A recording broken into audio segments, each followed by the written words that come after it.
Bonjour, bienvenue donc dans cette conférence, même conférence atelier, qui s'intitule Trois grands leviers pour gagner en temps et en liberté entrepreneuriale. Donc, évidemment, ça s'adresse à des entrepreneurs, peut-être même des dirigeants d'entreprises, de PME, des CEO, des chefs d'entreprise. Ça dépend un peu quel nom et statut vous vous donnez. On va partir du principe aujourd'hui que vous n'êtes pas touché par le syndrome du travailloman. Alors, ce que j'appelle le syndrome du travailloman, ce qu'on appelle avec l'équipe, c'est le fait de travailler beaucoup égale je me sens exister et donc je me réalise, égale il faut que je travaille beaucoup. Donc, si vous n'êtes pas touché par le syndrome du travailloman, eh bien, vous êtes bien ici au bon endroit. Si pour vous, diriger est bien différent, n'est pas égal à contrôler, alors ça pourra vous intéresser la suite.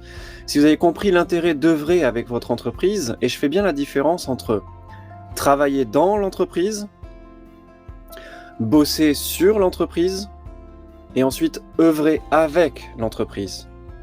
Il y a vraiment 3 paliers en fait à franchir successifs, et vous pouvez vous référencer d'ailleurs aux 8 raisons d'accéder à la véritable liberté entrepreneuriale, qui donc est une autre conférence. Et si vous avez aussi déjà une certaine maturité entrepreneuriale, donc par exemple 3 ans de rentabilité pour votre entreprise, une équipe, une prise de recul qui est déjà présente en termes de sens.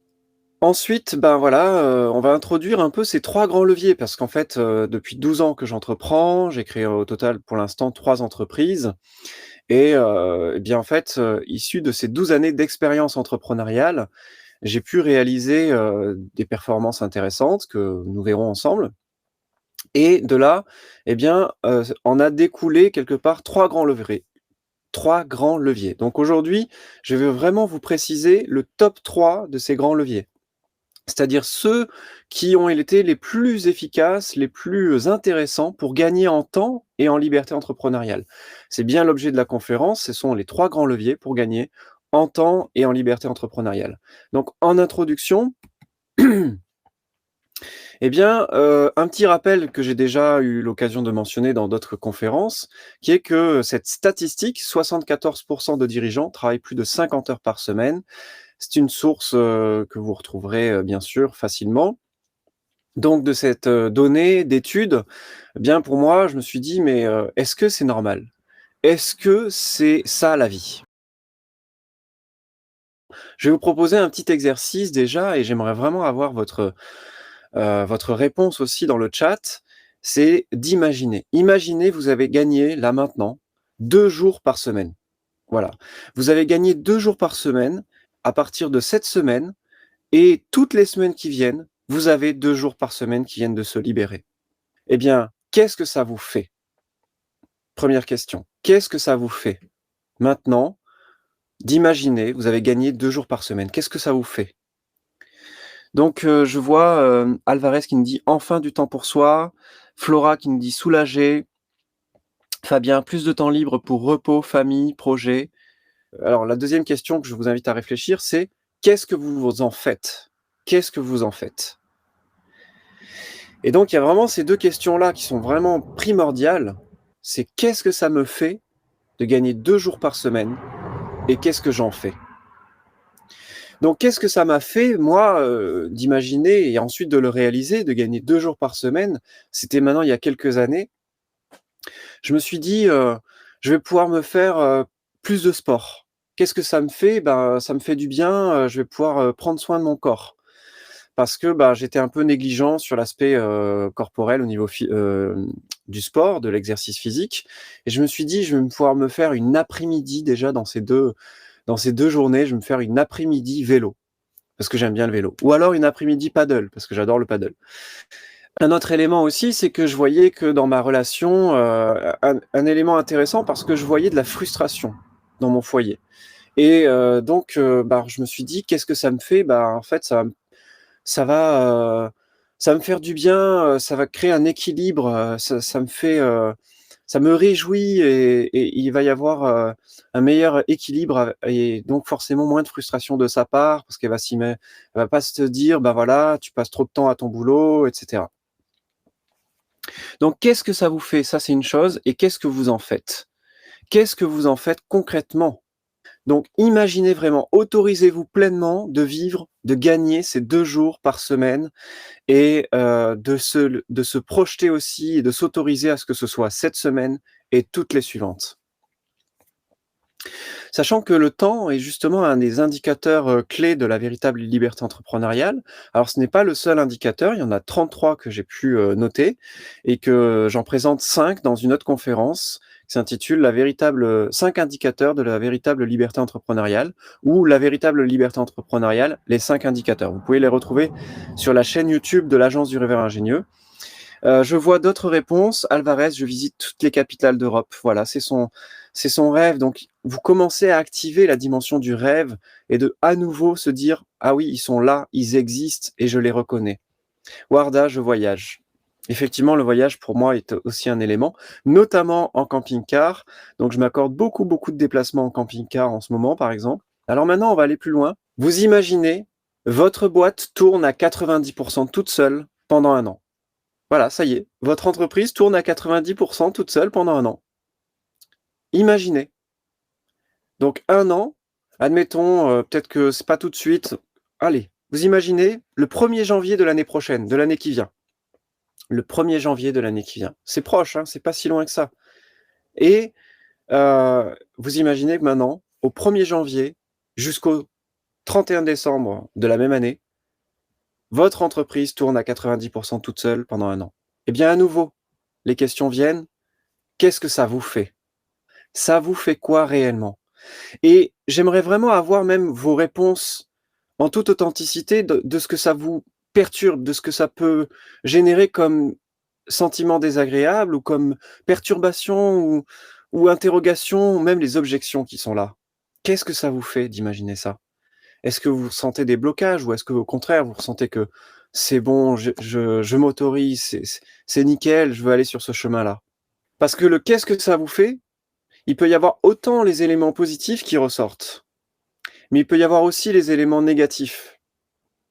Ces croyances qui viennent à nous, ces pensées qui nous sabotent. Qu'est-ce que ça vous fait vraiment de vous à vous? Grande satisfaction personnelle, Alvarez, sentiment d'avoir réussi, prête pour réfléchir à de nouveaux challenges certainement aussi. La fierté pour Flora. Et je vous invite vraiment à être à l'écoute de cette question sur les 2 plans. De qu'est-ce que ça me fait sur le plan positif, mais qu'est-ce que ça me fait aussi sur le plan négatif?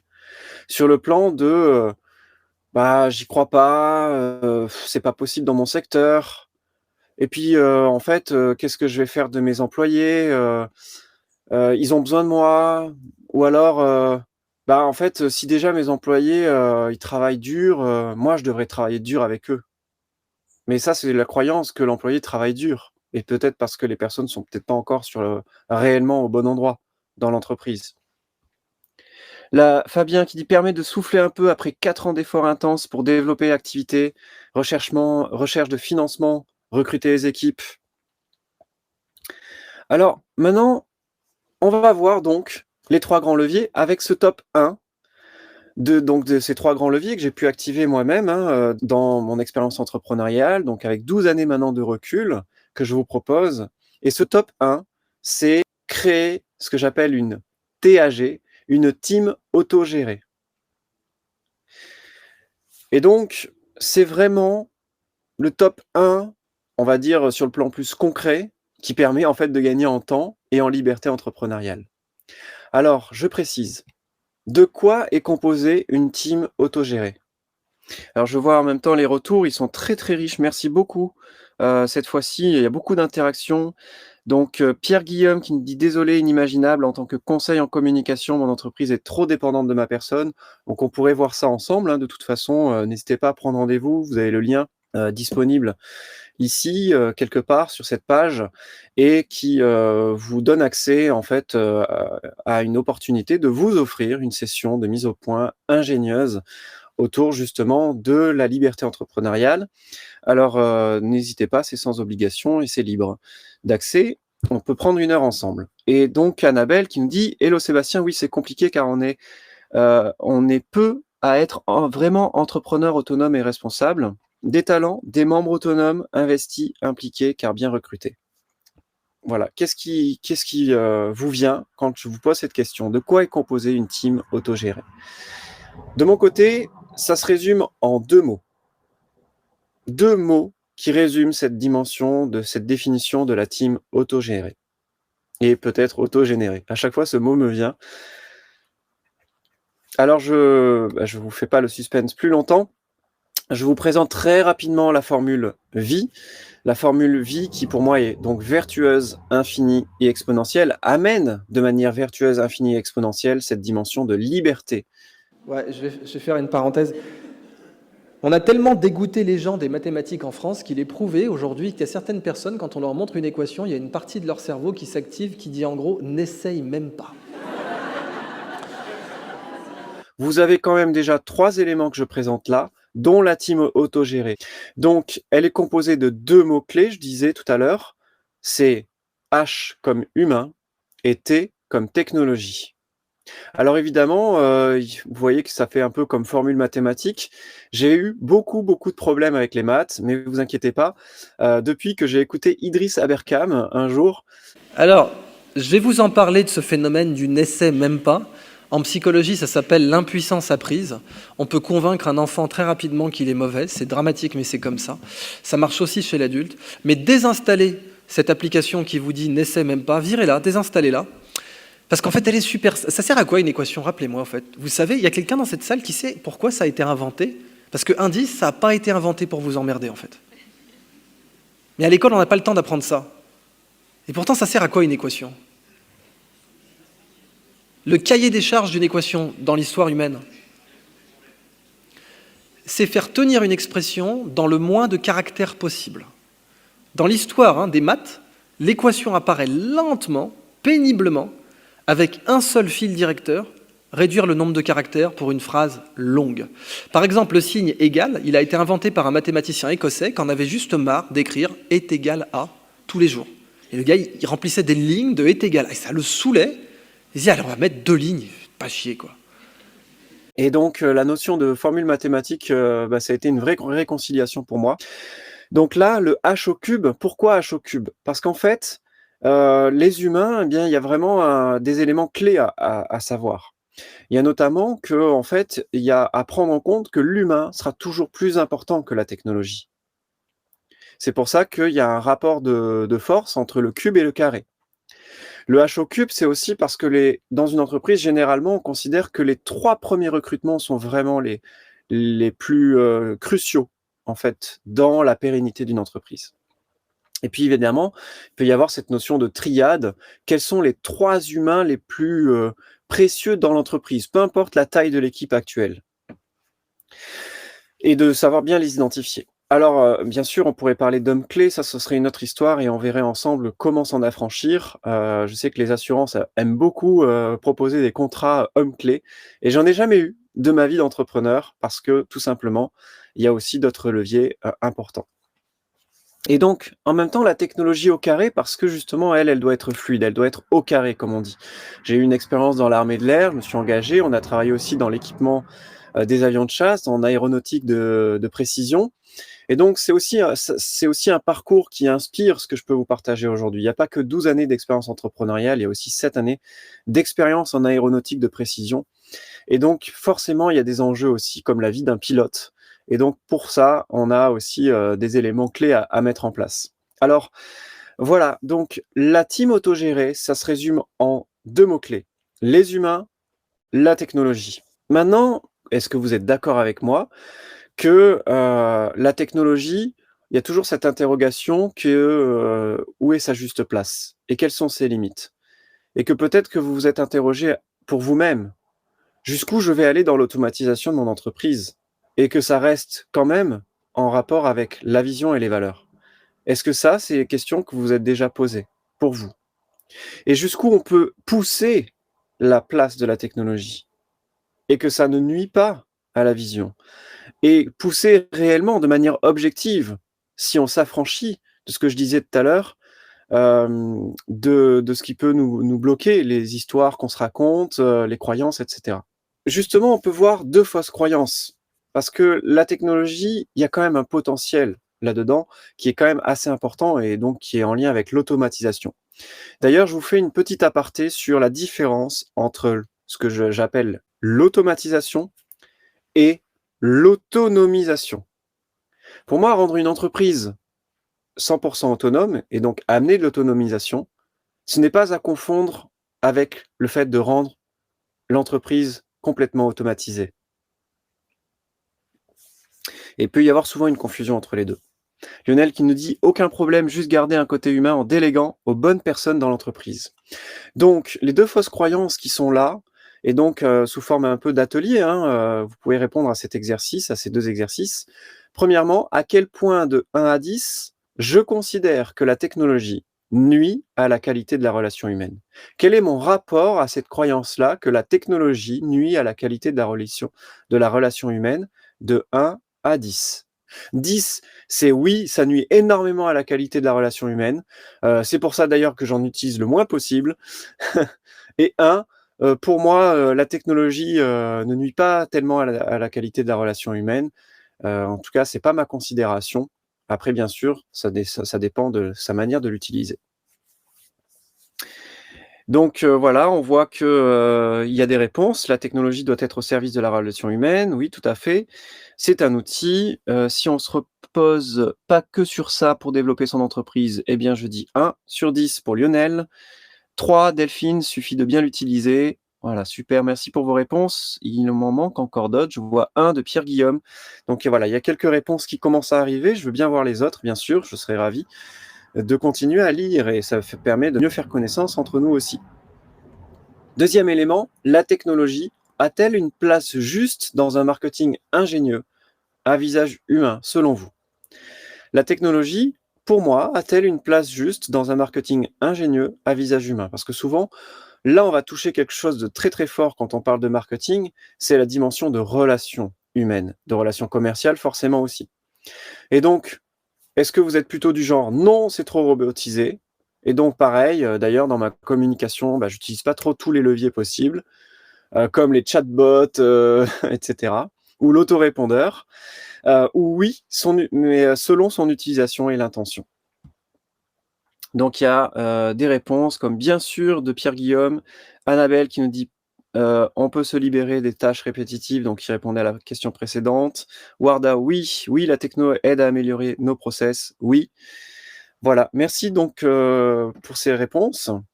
Ah, donc la place de la technologie, du coup, on reprend ce T au carré, eh bien pour moi, je l'associe à 3 axes particuliers. Je l'ai beaucoup activée, cette technologie, dans 3 axes bien particuliers. Le PGR. Et donc, je vais peut-être vous faire deviner, mais je vais vous économiser du temps de réflexion et vos ménages. Je vais quand même vous faire deviner le temps que je prenne une gorgée d'eau. Et donc, c'est 3 mots qui commencent par PGR et qui finissent toujours par la même chose. Et j'aime bien en fait le suffixe ion parce que ce suffixe en latin est toujours relié à cette dimension de l'action.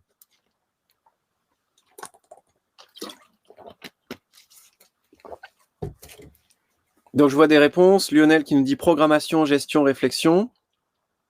Bravo parce que déjà il a vraiment une belle tentative sur avoir trouvé les 3 en même temps. Promotion, gestion. Eh bien, il y a déjà un mot qui a été trouvé. Alors, il peut y avoir parmi les réponses que vous avez données, des éléments qui ont vraiment du sens. Ce que j'ai retenu à mon niveau, c'est ces 3-là. C'est-à-dire la technologie se place et s'est placée dans mon expérience entrepreneuriale, 12 années de recul, avec 3 entreprises créées et dont une surtout qui a été capable vraiment de tourner à 90 toute seule pendant 1 an, avec cette place de la technologie au cœur de ces 3 axes-là, en termes de production, de gestion et de relations. Alors la relation, c'est ce que j'avais vraiment le plus proposé à des milliers de clients qui me faisaient confiance. On a touché des milliers de clients à l'international et on leur proposait justement d'optimiser la mise en place de la technologie au sein de la relation. La relation commerciale, la relation humaine, la relation clientèle également. Alors vous savez qu'il y a plein d'outils aujourd'hui qui existent, notamment un outil clé que je recommanderais toujours et que j'ai toujours recommandé depuis 2010 et que maintenant je recommande de manière détachée puisque, je ne suis qu'utilisateur alors qu'avant j'étais le créateur de ce genre d'outil, qu'on appelle un autorépondeur. Alors, l'outil que j'ai créé s'appelle SG Autorépondeur. Il existe toujours aujourd'hui. Je l'ai revendu depuis fin 2019. Il est donc géré totalement par une entreprise qui l'a racheté. Et donc, c'est vraiment un outil très, très précieux. C'est un outil tactique vraiment redoutable, mais en même temps que je considère comme à sa juste place, comme le prolongement de ce que j'aurais fait moi-même en tant qu'humain. Et donc, il a une vraie place dans la relation, que ce soit la relation de prospection commerciale, la relation de suivi clientèle, ou même la relation avec les fournisseurs. Et je vais vous montrer des études de cas après, une étude de cas après. Sur la gestion aussi, je vais vous montrer une étude de cas, et sur la production, tout de suite, une étude de cas avec les agriculteurs. Donc une étude de cas qui n'est pas forcément la mienne, mais qui m'inspire parce que mon grand-père, était maraîcher toute sa vie. Et donc je sais aussi ce que ça fait que de transpirer pour des clopinettes et ce que ça peut aussi amener comme élément, bien quand on amène de la technologie, si tant est qu'elle est à sa juste place. Donc voilà, Lionel qui nous dit: «C'était un bon produit, je l'ai utilisé beaucoup avant de passer en automation par les triggers». Voilà. Donc alors il y a évidemment, cette illustration justement de la juste place et là je vous montre exprès une image qui peut apparaître un peu choquante aujourd'hui et qui ne l'était pas si choquante il y a quelques années. Mais aujourd'hui oui, parce qu'il y a cette sensibilité à l'écologie et à la planète. Donc ce qui veut dire que quand on regarde cette image, on peut se dire: «Oui, bon la technologie, pourquoi pas, mais il y a des limites». C'est bien pour ça que je vous ai précisé dans la slide, la place de la technologie et ses limites. Parce qu'ici, on est véritablement dans une illustration des limites de la technologie, où on est sur un sol qui devient de moins en moins fertile, de plus en plus abîmé et de moins en moins riche et organique. Pour autant, eh bien, il y a une étude de cas avec les agriculteurs de quelque chose qui, là, a bien été trouvé, a bien été pensé sur la place de la technologie dans l'agriculture, avec notamment justement cette notion de vendange mécanisée. La vendange mécanisée, c'est quelque chose qui me fascine parce que ils sont même capables avec les pinces de bien doser pour ne pas écraser les grains, pour les saisir avec beaucoup de délicatesse. Ils ont des réglages au micron, la direction GPS où ils sont capables de suivre maintenant les raies à la perfection. Et donc, en fait, a des avantages énormes pour l'humain aussi, au service de l'humain et au service même de la nature, parce qu'en réalité, il peut y avoir maintenant de la technologie qui peut être soutenante pour la nature. Et là, par exemple, ça raccourcit le temps de récolte. Et comme ça raccourcit le temps de récolte, ça met moins de pression sur en fait, ce raisin et sa sensibilité à la météo en réalité. Et donc ils sont très vigilants par rapport à ça. S'il y a trop de soleil, trop de pluie d'un coup, ça peut faire ouvrir les raisins ou craqueler les fruits. Et puis justement, si on raccourcit le temps de récolte, on peut mieux doser et mieux gérer cette météo. Alors en même temps, il y a aussi cette notion de gaspillage. On peut le voir sur la manière d'honorer la nature et ce qu'elle nous offre. Et à ce moment-là, on gaspille moins en optimisant justement ce temps de récolte. Alors évidemment, ça économise du temps et de l'argent pour les agriculteurs directement. Et puis ça a aussi répondu à une difficulté de trouver justement du personnel qualifié. Parce que là, ils avaient vraiment un problème humain. Et donc, il y a cette technologie qui est venue soutenir ce problème humain, parce qu'il y avait de plus en plus de difficultés à trouver du personnel qualifié sur la vendange, parce que la vendange est une technique quand même qui demande un certain savoir-faire. De manière humaine, il y a toujours des vins de haute qualité qui maintiennent ce procédé-là, mais il faut savoir que c'est aussi très fastidieux pour l'humain. Et donc c'est aussi quelque part la grande question qui se pose avec où est la juste place de la technologie, ça va être aussi où est la juste place de l'humain à ce jour. Alors deuxième étude de cas qui est plus liée donc au deuxième mot-clé que je parlais de la gestion. Tout à l'heure nous avons vu la production, il y a la gestion, et puis ensuite nous verrons la relation. Et au niveau de la gestion, donc une petite étude de cas avec mon ancien, cabinet d'experts comptables qui s'appelle AGESI et avec une véritable optimisation comptable que nous avons fait dès les premières années. Donc là, on remonte dans le temps. Il faut voir que les outils de l'époque sont pas les mêmes qu'aujourd'hui sur la partie comptable aussi et donc ça, c'est la mise en contexte parce qu'aujourd'hui, on pourrait l'oublier. Eh bien, en 2011, nous avons mis en place un système qui faisait que, le volume de facturation, s'il doublait, qu'il triplait, eh bien, le coût, on va dire, de la saisie comptable, lui, restait le même.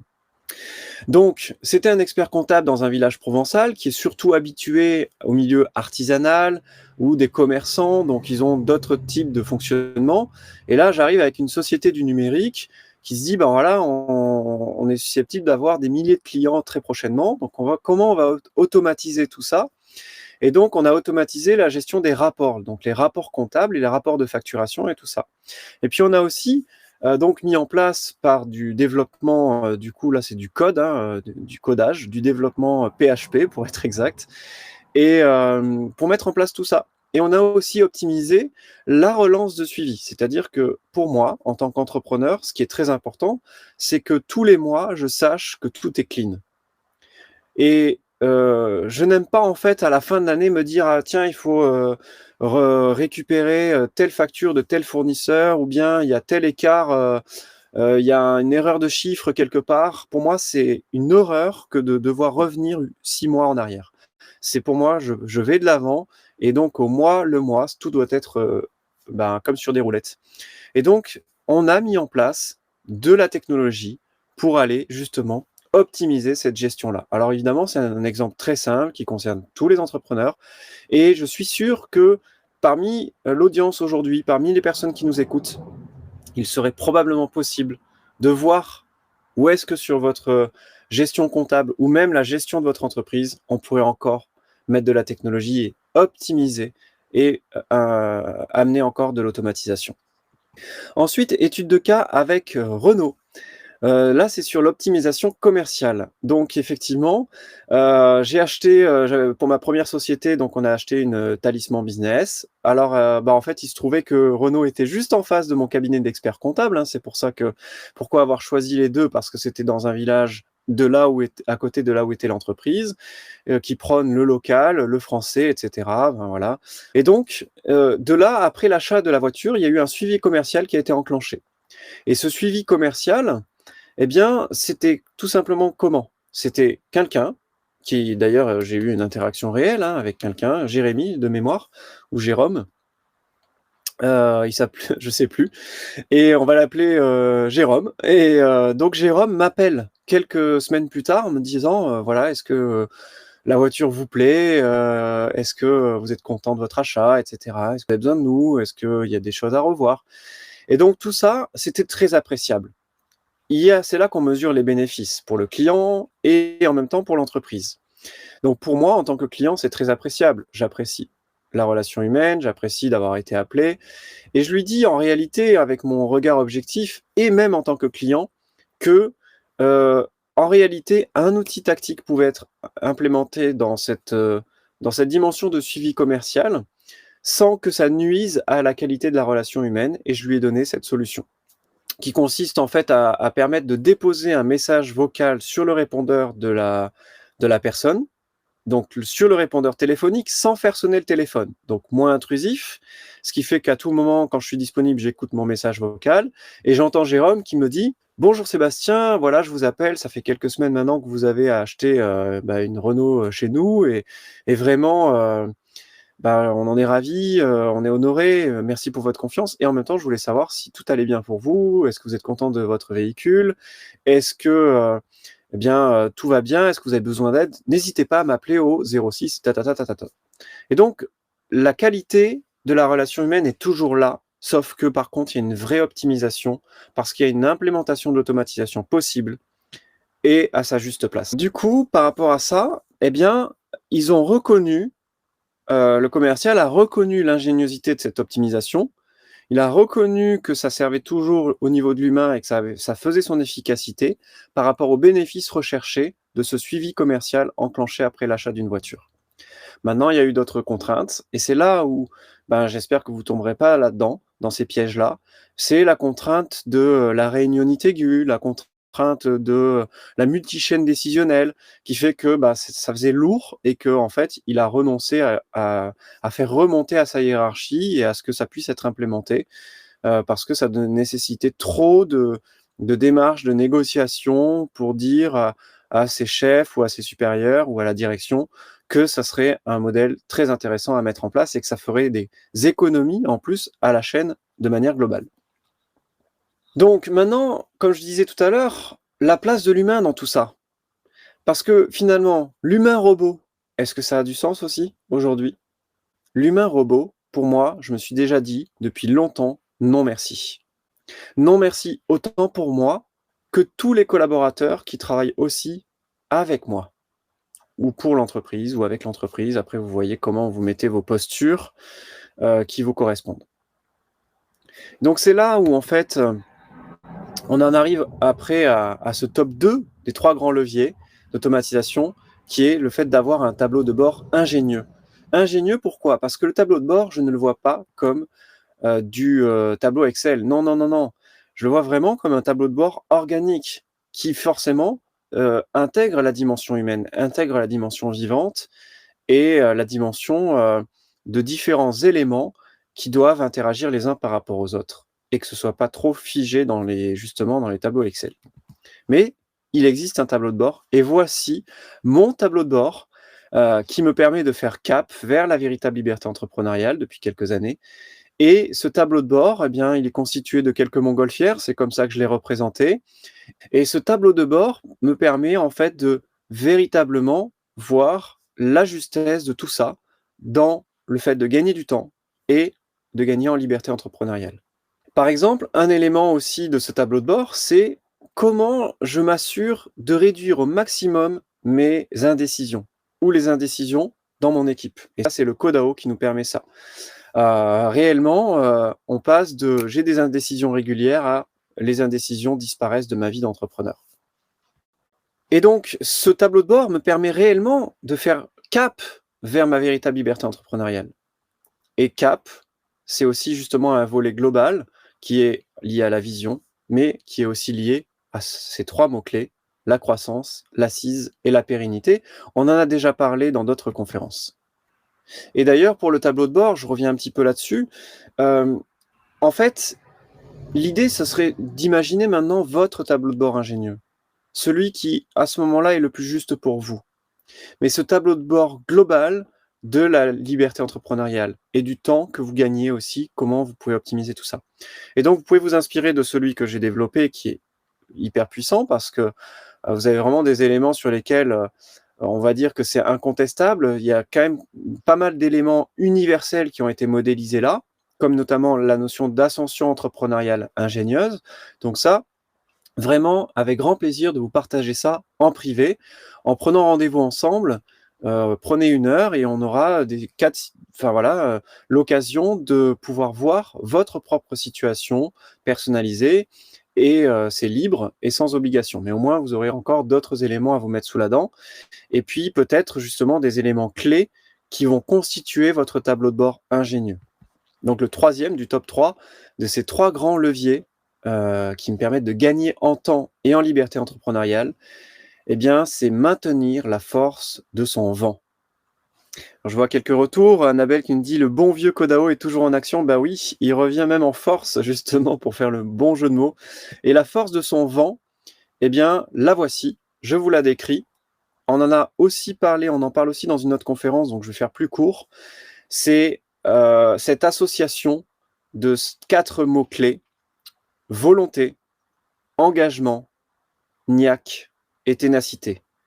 Quelle est finalement la force de votre vent aujourd'hui pour réaliser ce que nous avons vu en début de conférence, le fait de gagner 2 jours par semaine, ou le fait même de faire en sorte que l'entreprise tourne à 90% toute seule pendant 1 an? Quelle est la force de votre vent? Et ça, en fait, pour moi, ça a été un engagement justement très important de maintenir et de renforcer cette force-là du vent. C'est pour ça que je me suis beaucoup engagé à aller travailler sur mes histoires que je me racontais, les freins internes ou externes, les obstacles la notion de crise et donc pareil, la notion d'indécision, la capacité de gérer des crises à tout moment en prenant des décisions rapides, efficaces et éclairées en quelques instants, eh bien, c'est encore le Kodao et c'est vraiment un outil tactique hyper précieux. À la fois, c'est un principe aussi, très, très puissant. Donc que je pourrais vous présenter et voir aussi, d'ailleurs, on peut prendre aussi en fait, il y a 2 choses que je peux vous proposer, une session de mise au point et de mise en situation par rapport à vous, mais on peut aussi voir ensemble, si vous le souhaitez, une session flash Kodao qui vous permet de voir, en fait, si aujourd'hui vous traversez des indécisions, justement, qui vous empêchent d'avoir une belle force de votre vent, eh bien, à ce moment-là, on peut aussi faire cette session flash qui va permettre peut-être de désamorcer une indécision actuelle que vous pourriez vivre, et qui concernerait en plus un enjeu majeur. Plus l'enjeu est majeur et plus l'indécision liée à cet enjeu majeur amène des impacts problématiques, et plus vous avez l'outil Kodao avec vous, et plus ça fluidifie cette gestion des enjeux majeurs, voire même des crises. Donc voilà, est-ce que vous aimeriez rendre votre entreprise autonome? Est-ce que vous aimeriez libérer 2/3 de votre agenda actuel, par exemple, ou même ne serait-ce que gagner 2 jours par semaine? Vous avez vu que vous êtes projeté là-dedans avec beaucoup d'amusement aussi. Et puis, est-ce que vous aimeriez finalement en profiter pour réaliser vos rêves et vos potentiels en bâtissant des entreprises prospères, autonomes, durables et pérennes?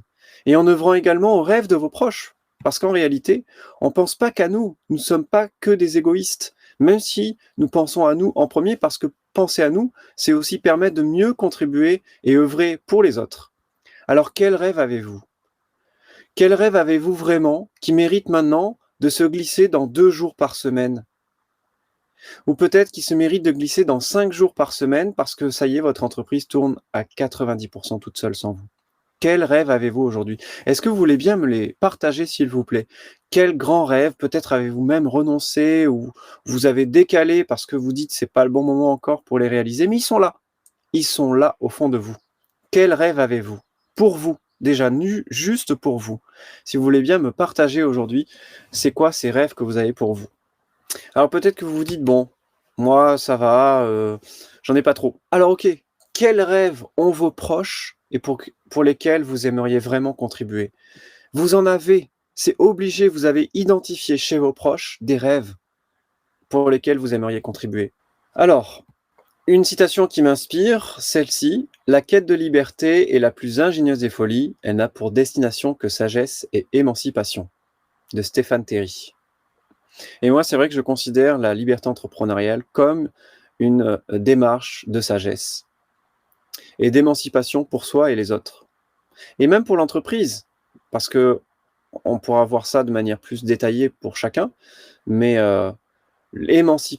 rendre une entreprise émancipée et émancipatrice, c'est vraiment un beau cadeau que l'on peut s'offrir et que l'on peut offrir à l'entreprise et à l'ensemble des acteurs qui constituent cette entreprise-là. Voilà ce que l'on peut retenir donc, cette notion de team autogéré et autogénéré, pourquoi pas, avec la juste place de l'humain et de la technologie. Cette notion du tableau de bord ingénieux qui amène la stratégie gagnante vers un cap optimal, cap voulant dire croissance, assise, pérennité. Vraiment, gardez bien ça en tête, hein, c'est important. La force de son vent également, donc, que nous avons vu en détail, et qui nous permet de garantir le cap vers sa véritable liberté entrepreneuriale. Et puis, bien sûr, ça peut être de s'inspirer de ceux qui ont fait le chemin avant nous. Moi, j'ai été aussi moi-même inspiré avant de démarrer cette démarche-là, de manière engagée. J'avais dès l'âge de 26 ans, j'ai dit: «C'est bon, là, il faut que j'aille dans ce sens-là». Eh bien, c'est quand j'ai commencé à voir les premiers entrepreneurs qui m'entouraient un peu autour de moi et qui avaient réalisé ce rêve de faire le tour du monde avec, leur femme ou leur, famille. Et c'était des entrepreneurs hommes qui m'ont inspiré, mais c'est sûr qu'il y a aussi des entrepreneurs femmes qui peuvent aussi être tout à fait inspirantes. Donc voilà, et évidemment, il existe, pour ceux qui le veulent aller plus loin ou ceux et celles, le programme Libérea avec un panel d'intervenants, possibles parce que, j'aime collaborer avec d'autres personnes. Nous amenons mieux en équipe de la richesse, nous amenons mieux, enfin une meilleure expertise, même si, vous voyez que là, je vous ai présenté des éléments sur lesquels je suis 100% autonome sur les modèles que je vous ai présentés. Et en même temps, j'aime beaucoup pouvoir associer des expériences enrichissantes d'autres personnes qui sont concrètes aussi et qui nous montrent que ce n'est pas extraterrestre, en fait, de réaliser ces possibilités-là que je vous ai présentées tout à l'heure. Faire tourner une entreprise à 90% toute seule, gagner 2 jours par semaine, 3 jours par semaine, puis ensuite, finalement, ne passer que 3 heures par semaine dans son entreprise, sur son entreprise ensuite, et ensuite avec son entreprise. N'oubliez pas cette dimension de palier entre travailler dans son entreprise, en plus travailler, on voit que c'est lié en étymologie avec la notion de labeur et de torture, quand vous verrez la définition étymologique du mot travail. Ensuite, il y a aussi le fait de passer donc à bosser sur son entreprise. Bon, bosser, on est encore quand même sur des efforts, on est encore sur de l'engagement et sur de la passion. Et puis sur l'entreprise, parce qu'on est encore dans une démarche de contrôle. Et ensuite, même si ça réduit vachement, et ensuite on est sur œuvrer avec son entreprise. Et là, on a quelque chose qui devient intéressant. Donc, selon votre ambition, on a plein de parcours possibles à vous proposer. Donc, voilà, le week-end paradoxe, la saison à mi-temps. Si vous voulez que 3 mois dans l'année, en hiver ou en été, vous passez à mi-temps dans votre entreprise, eh bien, je suis là, on est là pour vous accompagner.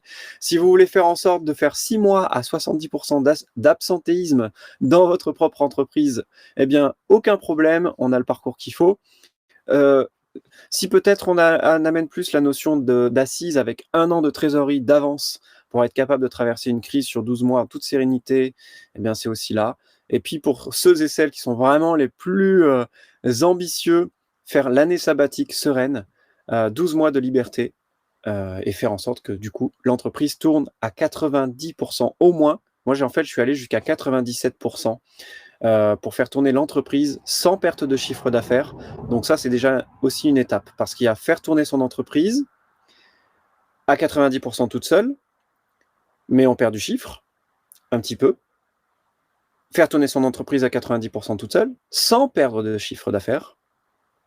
Et ensuite, faire tourner son entreprise à 90% toute seule, et en maintenant une croissance de chiffre d'affaires. Voilà, donc le programme Libérea peut se constituer de différentes formes, par le biais de consultances, d'accès à des ressources, des outils, des connaissances, des immersions, un support, etc. Donc voilà. D'abord, ce que je vous propose, c'est de vous offrir simplement une première session de mise au point libre et sans obligation. Vous avez le lien qui est disponible sur cette page, ou vous allez sur rendez-vous.jeveuxvoir.fr. C'est un raccourci mémotechnique, comme ça vous permet de le retenir. Rendez-vous.jeveuxvoir.fr. Voilà une autre citation qui m'inspire aussi. À chaque fois que vous vous retrouvez du même côté que la majorité, il est temps de prendre du recul et de réfléchir. Mark Twain. Et donc, quand on voit que seulement 2% des entrepreneurs aujourd'hui ont atteint une vraie forme de liberté entrepreneuriale, eh bien, ça veut dire que la majorité est encore en mode esclavage. C'est en tout cas ma manière de voir les choses. Et ce qui veut dire qu'à chaque fois que j'ai vu cette citation et que je vois que j'étais du côté de la majorité sur quelque chose, que ce soit sur la liberté entrepreneuriale, que ce soit sur le positionnement de marché, que ce soit sur le type de produit que je proposais, je me suis dit, ah, là maintenant ça devient trop majoritaire, eh bien je veux prendre du recul et je réfléchis. Alors si vous voulez prendre du recul et réfléchir avec moi, eh bien pareil, prenons rendez-vous ensemble. Merci pour votre confiance, nous sommes à la fin de cette intervention. Je vois les merci qui défilent. Merci Delphine, merci Warda d'avoir été là, merci Annabelle. Merci de vos réponses aussi, merci Pierre-Guillaume. Ravi que ça puisse être intéressant pour vous. Bonne journée également. Et donc, à bientôt.